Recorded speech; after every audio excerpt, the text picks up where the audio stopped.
Hello everyone.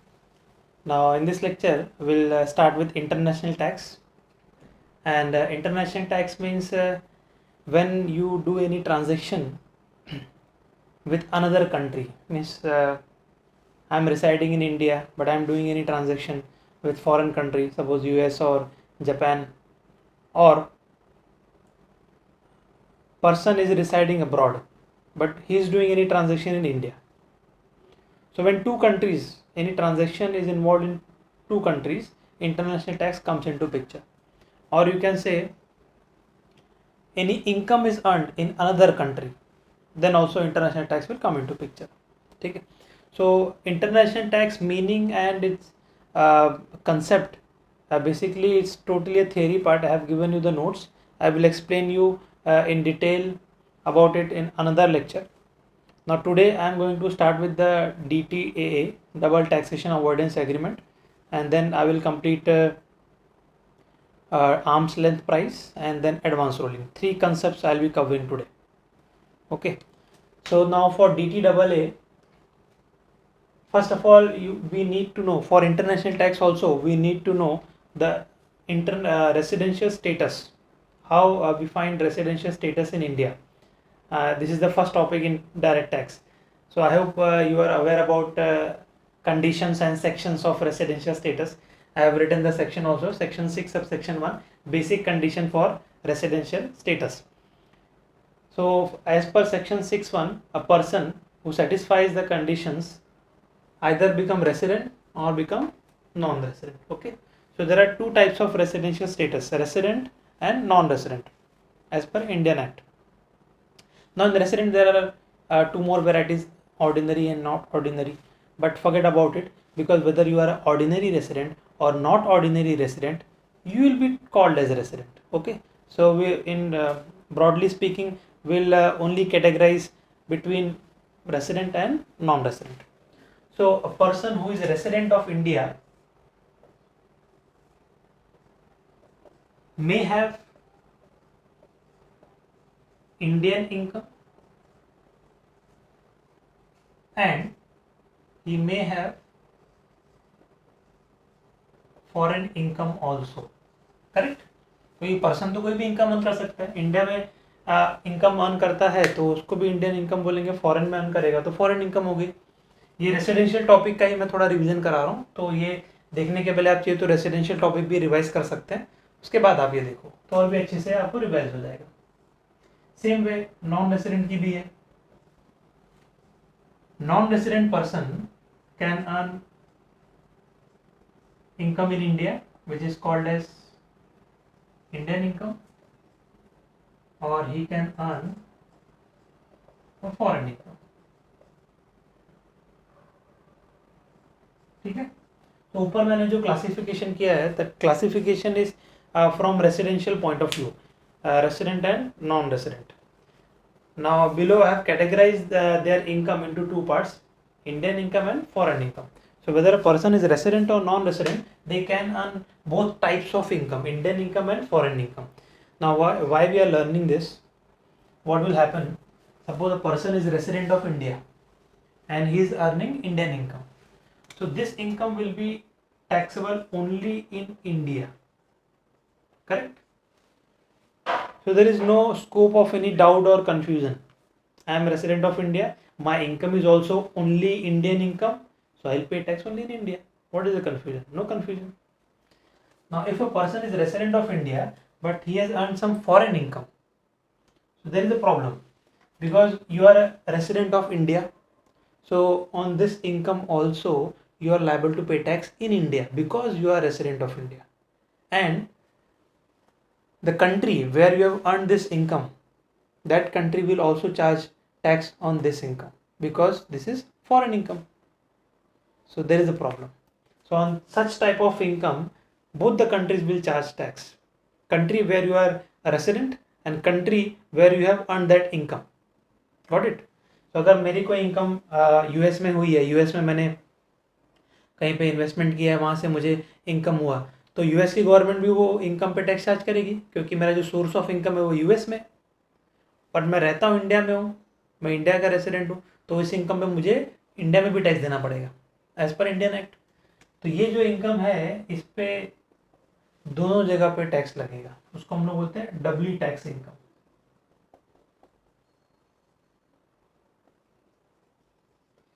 तो इस income पे दो कंट्री में टैक्स लगेगा, ठीक है। अब नॉन रेसिडेंट पे आते हैं। तो नॉन रेसिडेंट मतलब जो इंडिया का नहीं है, इंडिया के बाहर रहता है, और उसकी इनकम अगर इंडिया की है, मतलब कोई पर्सन जो यूएस में रह रहा है तो नॉन रेसिडेंट है, बट उसने इंडिया में कोई प्रॉपर्टी में इन्वेस्टमेंट करके रखा है और वो प्रॉपर्टी से उसको रेंट मिल रहा है। सो रेंट इनकम तो इंडिया में हो जनरेट हो रही है, तो उसको इंडियन गवर्नमेंट तो टैक्स लगाएगी उसके ऊपर। तो ये इंडियन इनकम जो है इस पे इंडियन गवर्नमेंट टैक्स लगाएगी, बट ये पर्सन जो है ये तो यूएस का है, तो यूएस गवर्नमेंट भी ये इनकम पे टैक्स लगाएगी। तो यहाँ पे भी प्रॉब्लम है। तो ये इनकम पे भी दो कंट्री टैक्स लगाएंगे, जिसको हम लोग क्या बोलते हैं डबली टैक्स इनकम, मतलब दो कंट्रीज इस पे टैक्स लगाएंगे। तो ये दो जगह पे प्रॉब्लम है। अब ये वाला वेराइटी भी कवर करते हैं। जो नॉन रेसिडेंट है मीन्स पर्सन बाहर रह रहा है आउटसाइड इंडिया, सपोज यूएस का है और उसकी इनकम फॉरेन है, मतलब इनकम भी यूएस में, तो पर्सन भी यूएस का है, इनकम भी यूएस की है, तो प्रॉब्लम क्या है, तो टैक्स खाली कहाँ पे लगेगा, फॉरेन में लगेगा ना, only in foreign country.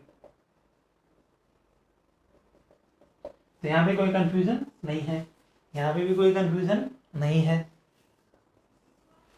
Confusion खाली ये दो जगह पे। तो आपको समझा कि डबल टैक्स आएगा कहाँ पे। DTAA लर्न करने के लिए आपको पहले ये तो समझना पड़ेगा ना कि वो सिचुएशन अराइज कैसे होती है। सो डबल टैक्सेशन अवॉइडेंस एग्रीमेंट वो क्यों आता है, ये सिचुएशन की वजह से आता है। तो ये जो दो इनकम है, रेसिडेंट की foreign income and non resident की इंडियन इनकम, ये दो इनकम पे डबल टैक्स लगता है। तो यहाँ पे एक DTAA का प्रोविजन हो सकता है। रिलीफ कैसे मिले, अब ये तो मैंने बता दिया कि कौन सी सिचुएशन में दो कंट्रीज आपकी इनकम पे टैक्स चार्ज कर सकती हैं सेम इनकम पे, ठीक है। अब मुझे क्या चाहिए, एज ए एसएससी मुझे रिलीफ चाहिए। भाई मैंने अगर 100 रुपये अर्न किया है तो उससे 30 रुपीज़ इंडियन गवर्नमेंट चार्ज कर रही है, 40 रुपीज़ यूएस की गवर्नमेंट चार्ज कर रही है, तो मुझे मिलेगा क्या, कुछ नहीं मिलेगा। सो अब सिचुएशन समझिए कौन सी सिचुएशन में आपको डबल टैक्स लग सकता है, और हमको समझना है कि अब मुझे इस सिचुएशन से रिलीफ कैसे मिलेगा, ठीक है। तो ये पहला पार्ट है, इसको आप वीडियो पॉज करके कॉपी कर लो और इसके बाद मैं रिलीफ का पार्ट बताता हूँ आपको।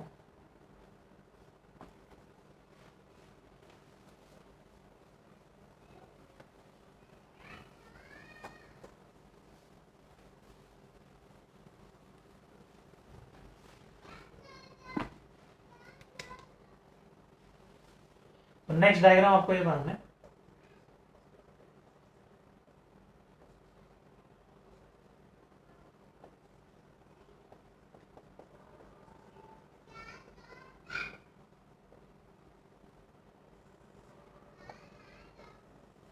रिलीफ कैसे मिलेगा, तो रिलीफ जो है यहाँ पे दो टाइप्स का मिलता है, bilateral relief and unilateral relief.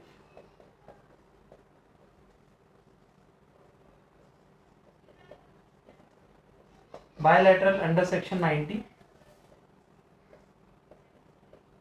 And unilateral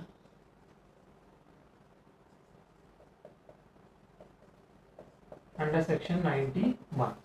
तो रिलीफ जो है वो दो टाइप का है। बायलैटरल में कैसा होता है कि बायलैटरल मतलब पहले तो समझ जाओ, बायलैटरल मतलब क्या है कि दोनों कंट्री एसएससी को सपोर्ट करेंगी उसका टैक्स बर्डन कम करने के लिए, उसको बोलते हैं बायलैटरल, मतलब दोनों कंट्री जो भी इन्वॉल्व है।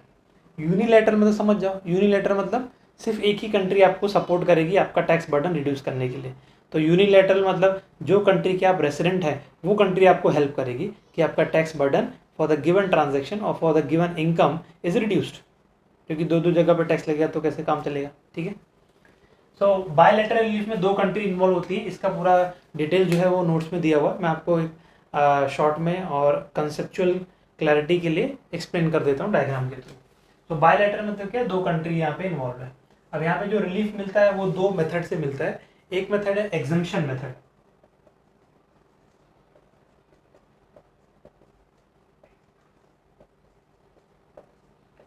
तो नाम से ही आप समझ जाओगे एग्जम्पशन मेथड मतलब क्या है कि जो दो कंट्री इन्वॉल्व है which are charging tax on the given income, तो दोनों कंट्री में एग्रीमेंट होगा और कोई एक ही कंट्री उस पर टैक्स चार्ज करेगी, एक कंट्री उस इनकम पे टैक्स एग्जेम्प्ट करेगी, उसको बोलते हैं एग्जेम्पशन मेथड।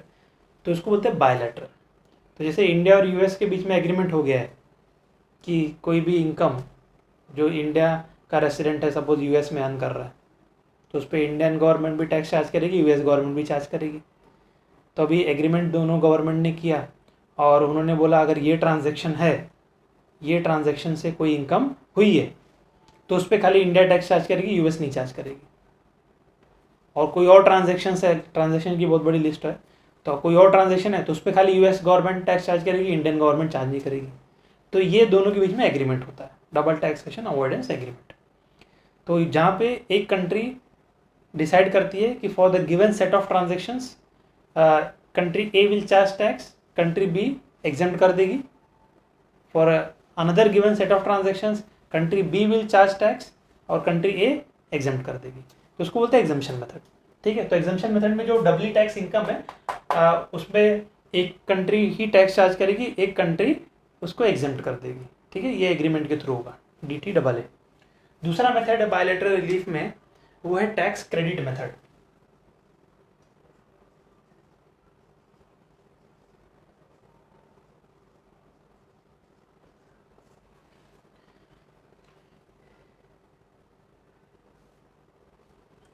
अभी टैक्स क्रेडिट मेथड में क्या होता है कि दोनों कंट्री ही टैक्स चार्ज करेंगे, दोनों कंट्री चार्ज करेंगे, कोई भी कंट्री एग्जेम्प्ट नहीं करेगी, दोनों टैक्स चार्ज करेंगे। बट दोनों कंट्री में से एक कंट्री आपको बाद में उस टैक्स के लिए टैक्स क्रेडिट आगे जाके प्रोवाइड करेगी।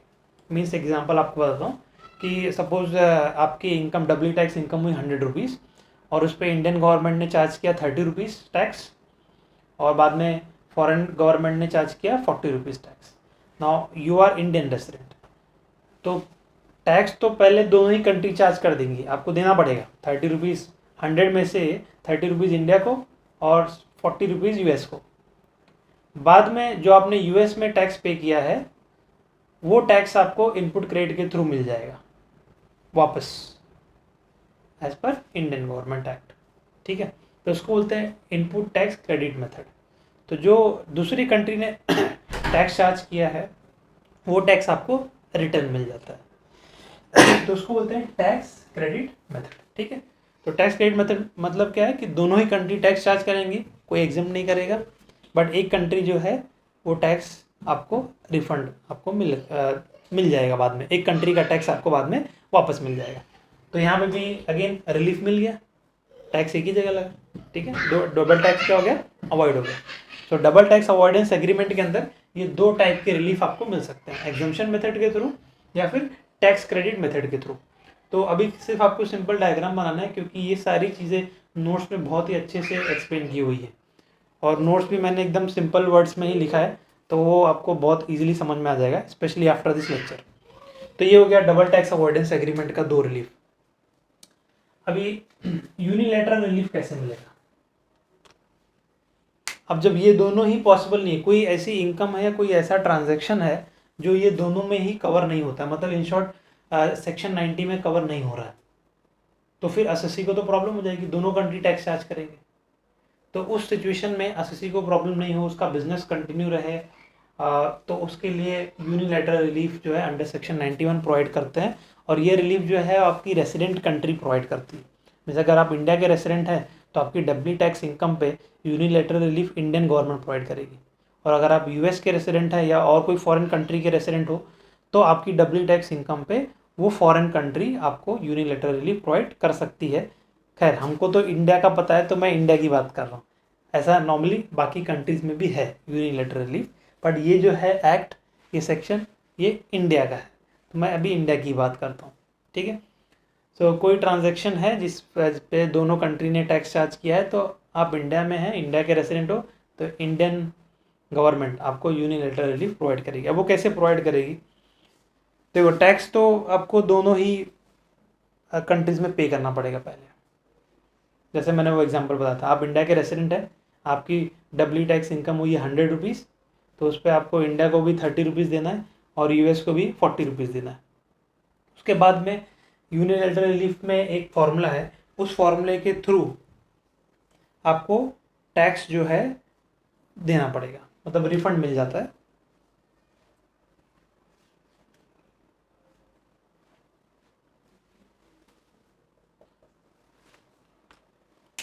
मैं एक बार वो स्टेटमेंट भी रीड कर देता हूँ।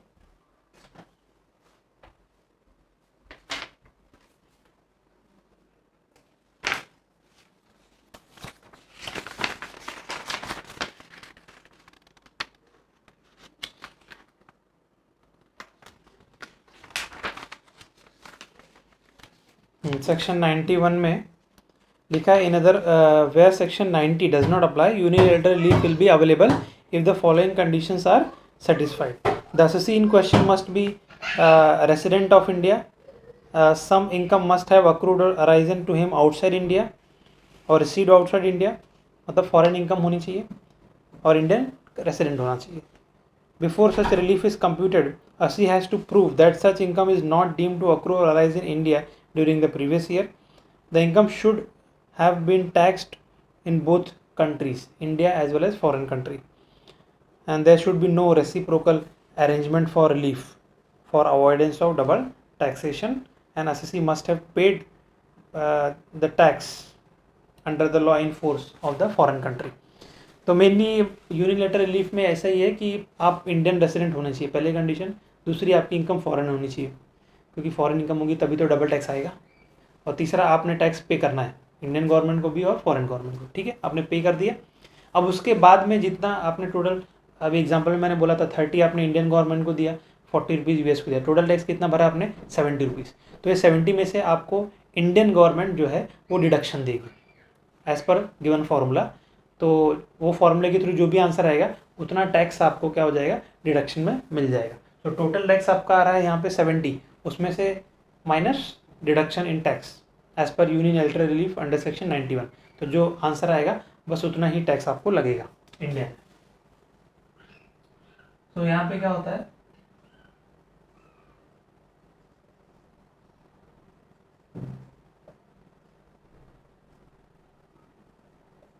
डबली टैक्स आ गया माइनस डिडक्शंस अंडर सेक्शन 91 में आपको मिलेगा. इसका एक फॉर्मूला है, डबली tax income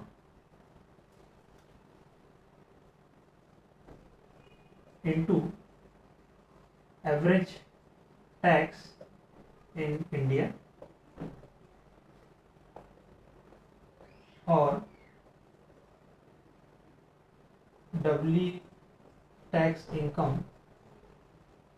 into average tax in foreign, whichever is less. तो ये फॉर्मूले के थ्रू आपको जो भी आंसर आएगा whichever is less उतना माइनस करके ही आपको टैक्स देना है, net tax.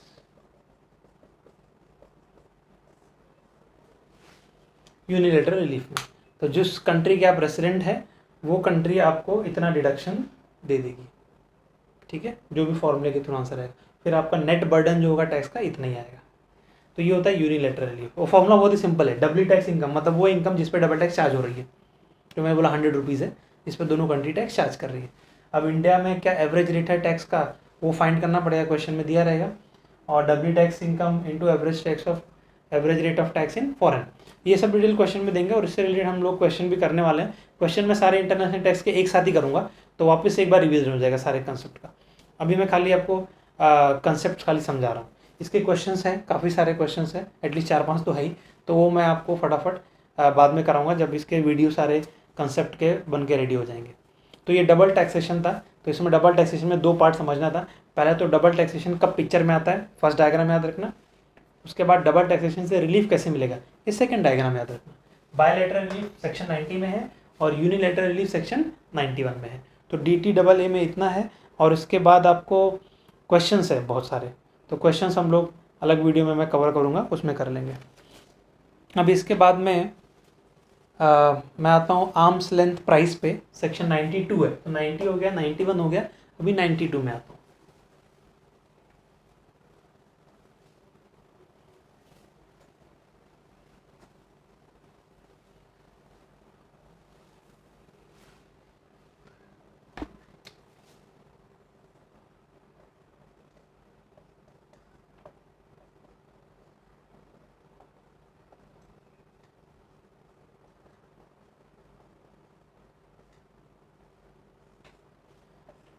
Arms length price, arms length इसको आम बोलते हैं, तो आर्म्स लेंथ प्राइस, तो आपके आर्म्स के डिस्टेंस पे जो पर्सन है उसको बोलते हैं अनरिलेटेड पर्सन, बट पास में जो पर्सन है उसको बोलते हैं रिलेटेड पर्सन।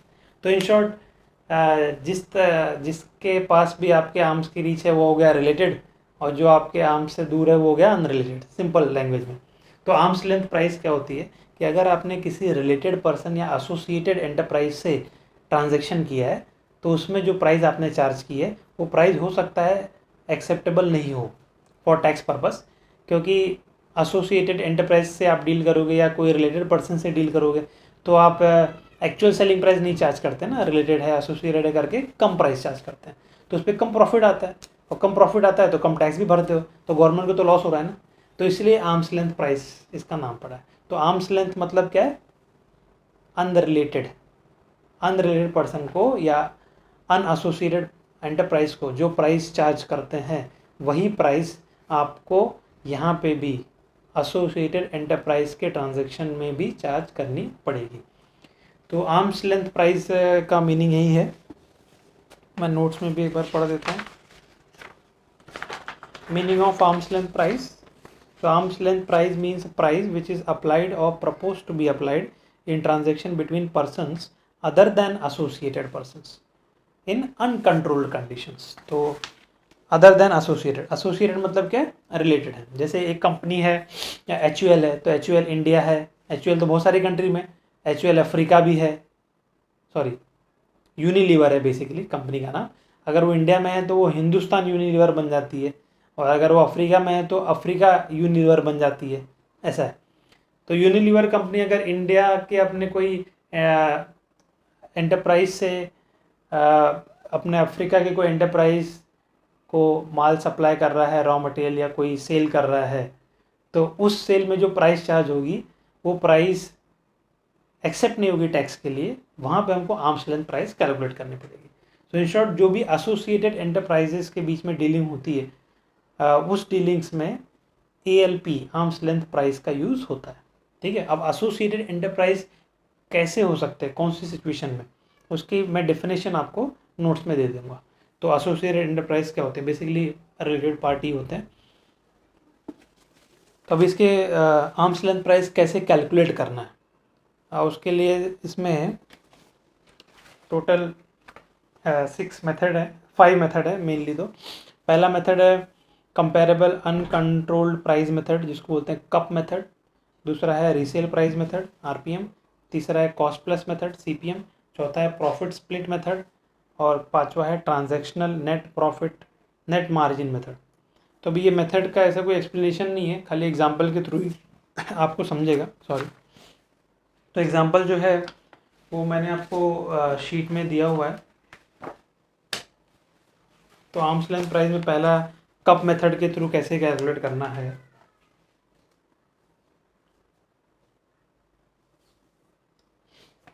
वो मैं बता देता हूँ। तो पहला एग्जांपल है कप मेथड का। X limited of India and Y limited of Australia are associated enterprise. तो इसमें क्वेश्चन में लिख दिया कि दोनों एसोसिएटेड हैं, तो जैसे एसोसिएटेड आ गया आपको क्लिक हो जाना चाहिए कि यहाँ पे ये आर्म्स लेंथ प्राइस का कंसेप्ट यूज होगा।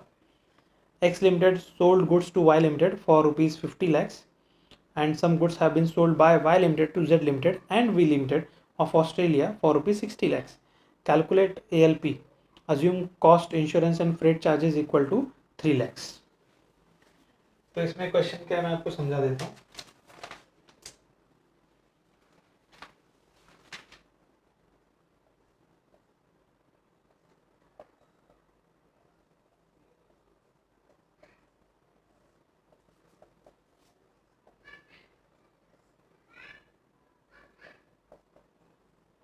एक्स लिमिटेड और वाई लिमिटेड ये दोनों एसोसिएटेड हैं, ठीक है। तो X limited sold goods to Y limited for 50 lakhs, तो इसने इसको गुड्स सेल किया है, सेल्स कितने का किया, 50 लैक्स। तो ऑब्वियसली ये प्राइस एक्सेप्ट होगी क्या, नहीं, क्योंकि ये भी कैसा है एसोसिएटेड एंटरप्राइज और ये भी है associated enterprise.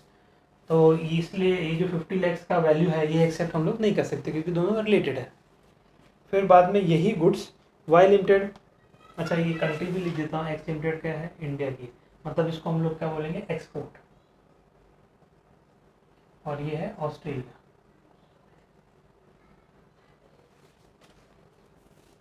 Then Y limited जो ऑस्ट्रेलिया में है, उसने वही गुड्स जेड और भी दो कंपनीज को बेचा है ऑस्ट्रेलिया के अंदर ही।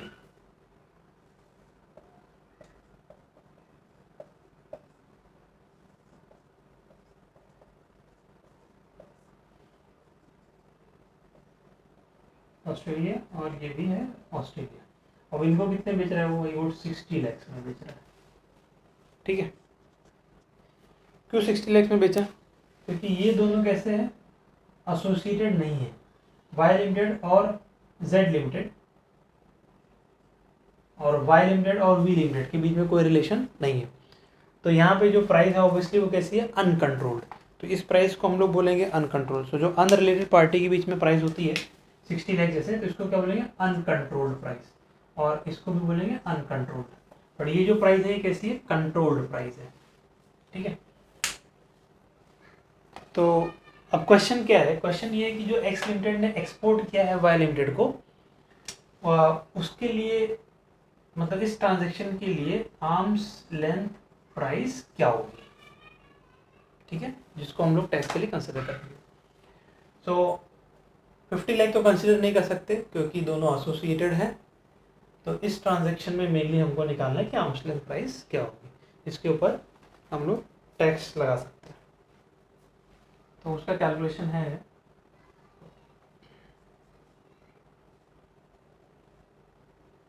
अनकंट्रोल्ड प्राइस कितनी है, 60 लाख। ठीक है, अब कंट्रोल्ड प्राइस कितनी है,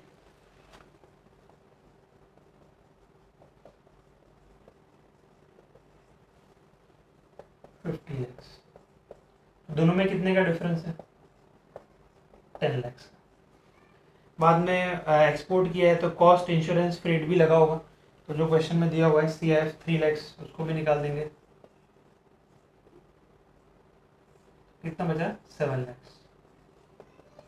वैसे जो एक्सपोर्ट किया है एक्स लिमिटेड ने वाई लिमिटेड को 50 लाख में, उसमें जो प्रॉफिट अर्न किया होगा उस प्रॉफिट में हम लोग कितना इंक्रीज करेंगे, 7 lakh increase in profit,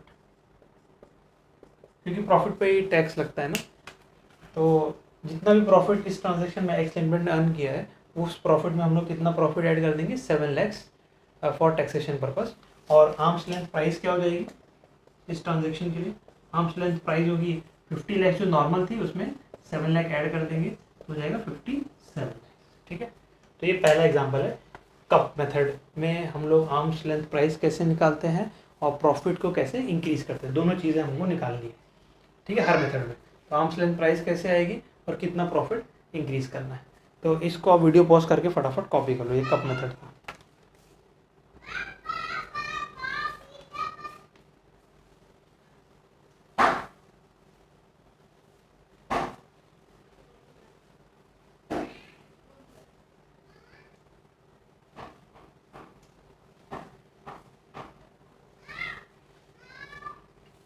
Now second method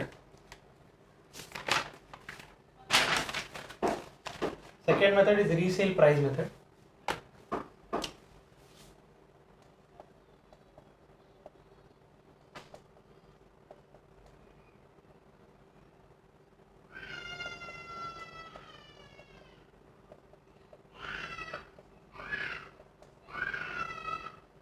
example number 2, तो रीसेल प्राइस मेथड समझने के लिए सेकेंड एग्जाम्पल आप देखो, x limited of Australia holding 30% of voting power in A limited of India. A limited imports goods from X Limited 1000 units at the rate 2900 per unit and resold to B Limited at the rate 3000 per unit. Adjustment file GP margin is 12% on sales. Freight charges at the rate 10 per unit. Custom duty at the rate 25 per unit. X Limited offers rupees 10 per unit. Quantity discount to A Limited. Compute ALP. तो यहाँ पे कौन कौन associated enterprise है, x limited, क्योंकि जो associated enterprise हैं उन्हीं के बीच में हम लोग ALP निकालते हैं, जो अनएसोसिएटेड है, जो अनरिलेटेड है, उनके बीच में ALP नहीं निकलता। तो पहले आपको क्वेश्चन में फाइंड करना है कि एसोसिएटेड एंटरप्राइज कौन सी है। तो एक्स लिमिटेड ऑस्ट्रेलिया है, जिसके बाद 30% वोटिंग पावर है ए लिमिटेड ऑफ इंडिया की। तो मोर देन 20% होता है तो उसको बोलते हैं सब्सटेंशियल इंटरेस्ट होल्डर। तो मोर देन 20% शेयर्स अगर आपके पास हैं किसी कंपनी के तो आप हो जाते हैं एसोसिएटेड एंटरप्राइज। तो एक्स लिमिटेड और ए लिमिटेड यहाँ पे है associated enterprise. X limited Australia का है, ए लिमिटेड इंडिया का। A limited imported goods from X limited 1000 units at the rate 2900 per unit, and बाद में resold to B limited in India at the rate 3000 per unit. तो अभी question में क्या हुआ है वो मैं आपको डायग्राम के थ्रू समझा देता हूँ। तो ये एक्स लिमिटेड है,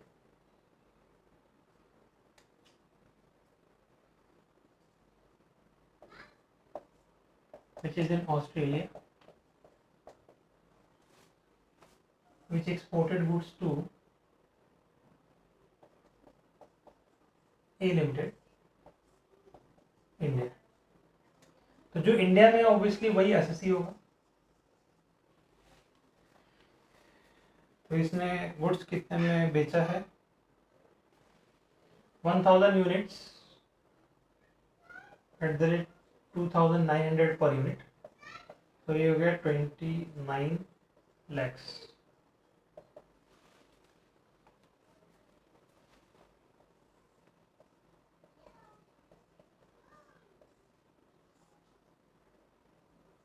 बाद में वही गुड्स ए लिमिटेड ने बेचा है resold to B limited for 3000 per unit. तो 1000 यूनिट्स इंटू 3000 रेट है तो आपको मिल जाएगा 30 लैक्स।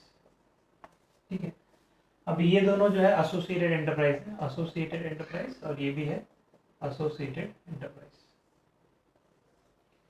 तो ऑब्वियसली इनके बीच में जो ट्रांजैक्शन हुआ है यहीं पे हम लोग इस वैल्यू को एक्सेप्ट नहीं करेंगे और यहाँ पे हमको निकालना है कि आर्म्स लेंथ प्राइस क्या होगी। ठीक है, इसमें आर्म्स लेंथ प्राइस क्यों निकालेंगे, क्योंकि ये दोनों ही क्या है, अनरिलेटेड। तो ये है रीसेल वाला पॉइंट। मेथड भी क्या है, रीसेल प्राइस मेथड। तो एक्स लिमिटेड ने ए लिमिटेड को 29 लैक्स में बेचा और वही गुड्स ए लिमिटेड ने बी लिमिटेड को 30 लैक्स में बेचा। तो जो इम्पोर्ट किया ए लिमिटेड ने तो उस पर इम्पोर्ट ड्यूटी क्या लगेगी, कितने अमाउंट